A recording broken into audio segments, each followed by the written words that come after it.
Hi hello வணக்கம், welcome to my channel. So இன்றைக்கி என்ன பண்ண போகிறோம் அப்படின்னா, கீ ரைஸ் பண்ணிவிட்டு சிக்கனை வந்துட்டு ஃப்ரை பண்ணலாம் அப்படின்னு சொல்லிட்டு இது பண்ணியிருக்கேன்.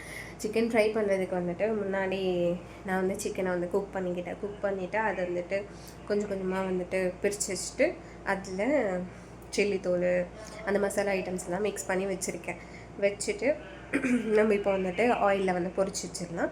ப்ளஸ் வந்துட்டு கீ ரைஸ் வந்து பண்ணலாம். நான் இதுக்கு முன்னாடி பண்ணது கிடையாது, என் ஃப்ரெண்டை பார்த்து தான் கற்றுக்கிட்டு.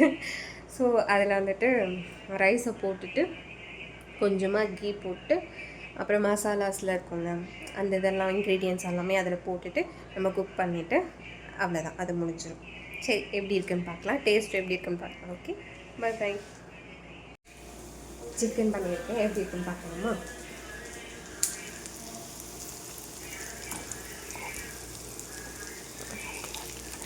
இதுதான் சிக்கன்.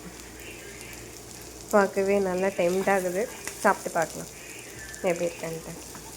ப்ளஸ் இங்கே வந்து ரைஸ் குக் ஆகிட்டு இருக்கு, மசாலா இன்க்ரீடியன்ஸ் எல்லாமே போட்டு வச்சுருக்கேன் டேஸ்ட்டுக்கு. அப்புறம் ஒரு மெயினான வேலை இருக்குது. நம்ம சமைக்கும் போதெல்லாம் வந்துட்டு சைட் பை சைடு வந்துட்டு நம்மளுக்கு பாத்திரம்லாம் வாஷ் பண்ணுறதுக்கு வச்சுருப்பாங்க. ஸோ என்ன பண்ணுறது, ஐ திங்க் நான் வந்து டங்கு ஸ்லிப் ஆகி என்னென்னு ஓடுறதுன்னு எனக்கு தெரியுது. நம்ம சமைச்சிக்கிட்டே இருக்கும்போது சைட் பை சைடு வந்துட்டு நம்மளுக்கு வந்துட்டு பாத்திரமும் செஞ்சுட்டே இருக்கும். ஸோ அதை நம்ம வாஷ் பண்ணி எல்லாத்தையும் எடுத்து வச்சிடணும். ஓகே, ஸோ முடிச்சுட்டு அட் த சேம் டைம் இது குக் ஆகிடும். குக் ஆனதுக்கப்புறமா அதை நம்ம சாப்பிட்டு பார்க்கலாம். ஓகே, பாய். பாத்திரம்லாம் இருக்குது. ஸோ ஹாஸ்டல் லைஃப்பில் வந்துட்டு பாத்திரம்லாம் இருக்குது. வந்துட்டு இந்த மாதிரி டப்பா ஐட்டம்ஸு கொஞ்சமாக தான் இருக்கும் பாத்திரம். அதே மாதிரி சாப்பிட்டுட்டு வாஷ் பண்ணி வச்சுருவேன். ஸோ இதை சமைக்கிறதுக்காக எடுத்ததுனால திங்ஸு கொஞ்சம் அப்படியே இதுவாக இருக்குது. இதில் மார்னிங் சாப்பிட்டது வாஷ் பண்ணாமல் வந்துட்டு தூங்கிட்டேன். ஏன்னா அன்றைக்கி நைட் டியூட்டி முடிச்சுட்டு வரதுனால வந்துட்டு முடிச்சுட்டு சாப்பிட்டுட்டு போய் தூங்கியாச்சு. நல்லா அதுவே நமக்கு கரெக்டாக இருக்குது. ஸோ அதனால் இது தேய்க்கிறதுக்கு முடியல, இன்றைக்கி ஆஃப்னால சரி ஓகே நம்ம எந்திரிச்சிட்டு தேய்ச்சிக்கலாம் அப்படின்ட்டு இருந்துச்சு. ஸோ அதனால் வந்துட்டு எல்லாம் எடுத்து வச்சுருந்தேன், இதெல்லாம் போட்டிருக்கேன். சரி, வாஷ் பண்ணி முடிச்சிடலாம். ஓகே, நான் வாஷ் பண்ணிவிட்டேன். ஆக்சுவலி வந்துட்டு எனக்கு பாத்திரம் தேய்க்கிறது வந்து பிடிக்கும், ஏன்னு தெரியல. ஆனால் ஒரு சில பேருக்கு வந்துட்டு பாத்திரம் தேய்க்கிறதெல்லாம் பிடிக்காதுன்னு சொல்லுவாங்க. பட் எனக்கு வந்துட்டு பாத்திரம் தேய்க்கிறது பிடிக்கும், துணி துவைக்கிறது தான் எனக்கு கஷ்டம். அதே எனக்கு பாத்திரம் தேய்க்கிறது பிடிக்கும். அது ஏன் அப்படி தெரியல.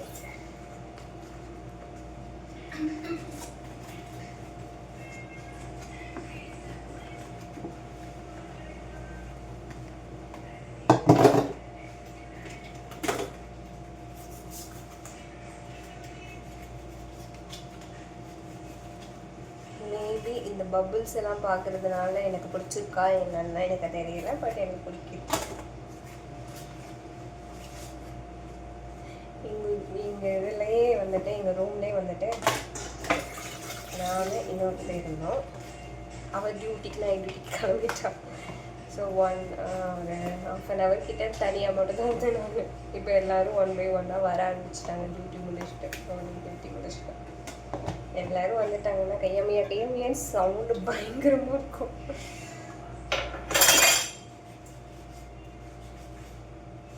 அப்படி இருந்தால் தான் ஜாலியாக இருக்கும். அப்படி இல்லை வந்தோம் தூங்கணும் டியூட்டிக்கு போகிறோம் அப்படின்றதுனாவே கொஞ்சம் அப்படி சொல்லுங்க, நான் லோனியாக ஃபீல் பண்ணுவேன்.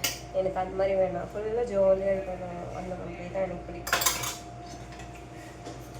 நான் பேசுகிறதெல்லாம் வாய்ஸில் கேட்குதான்னு தெரியல, அட்ஜஸ்ட் பண்ணிக்கோங்க.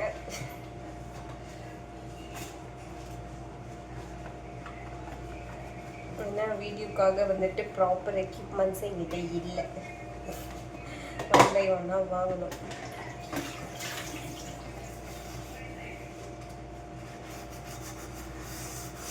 எனக்கு மோஸ்ட்லி வந்துட்டு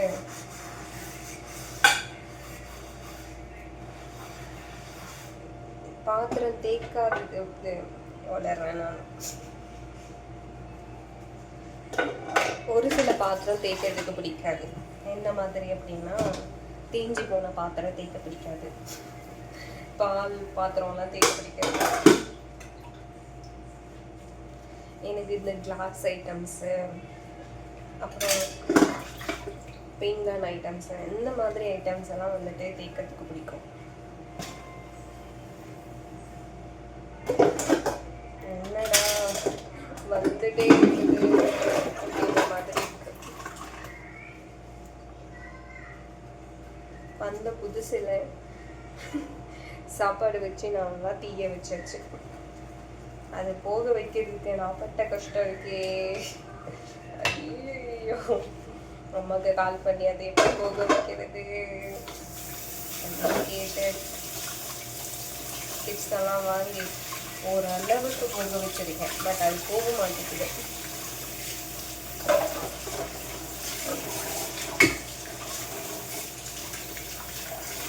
நான் ஃபஸ்ட்டு வந்து டேஸ்டெல்லாம் முடிச்சுட்டு இந்த மாதிரி வந்துட்டு வாஷ் பண்ணிடுவேன். மறுபடியும் வாஷ் பண்ணுவேன். ஏன்னா வந்துட்டு இது இந்த மாதிரி கை போட்டு தேய்ப்பாங்கல்ல, அது ஃபஸ்ட்டு தேய்க்க மாட்டாங்க. அது எனக்கு ஈஸியாக இருக்க மாதிரி இருக்கும். ஃபஸ்ட்டு அந்த சோப்பு எல்லாமே போக வச்சுட்டு நெக்ஸ்ட்டு தான் வந்து ஹேண்ட் போட்டு தேய்ச்சி வாஷ் பண்ணுவேன்.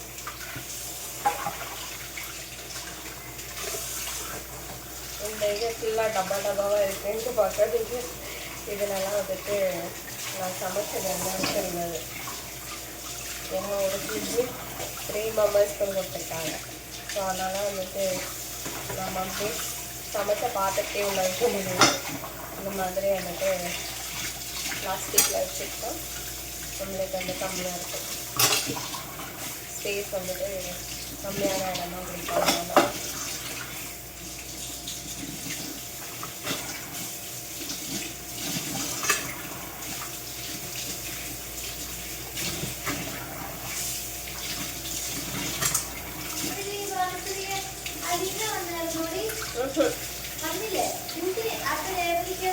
அவளுக்கு நைட்டு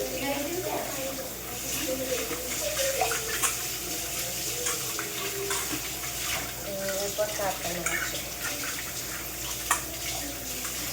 இதை வாஷ் பண்ணி முடிச்சுட்டு ஒரு ஃபீல் கிடைக்குமே, பயங்கரமாக இருக்கும்.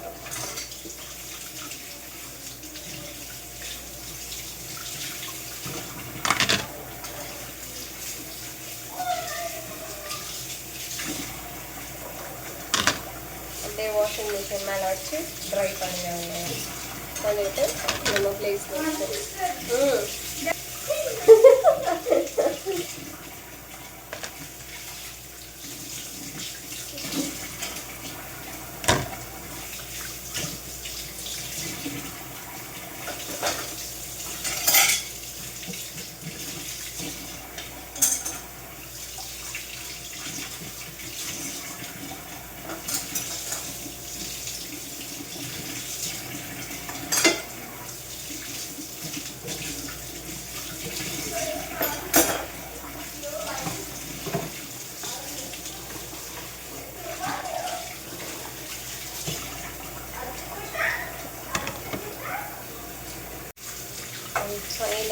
finish பண்ணியாச்சு.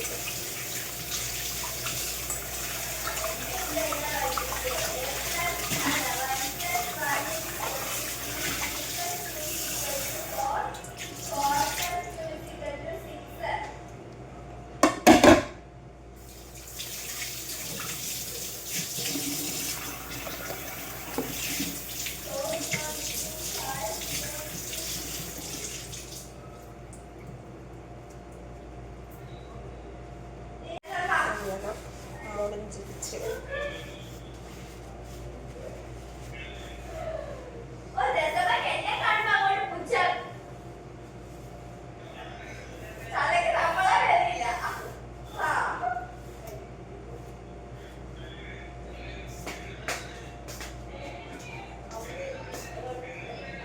இப்போ சாப்பிட்ற டைம் இருக்கு.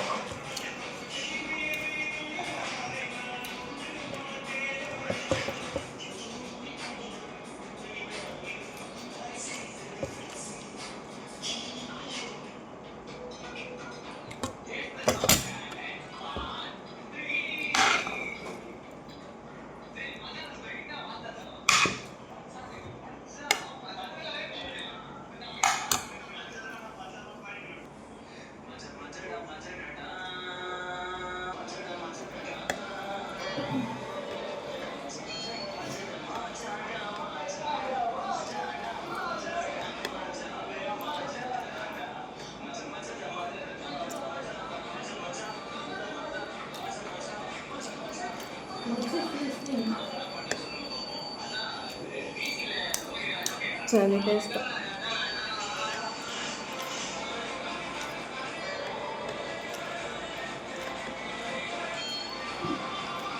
ஒயிட் ரைஸ் மாதிரி தான் இருக்கும்.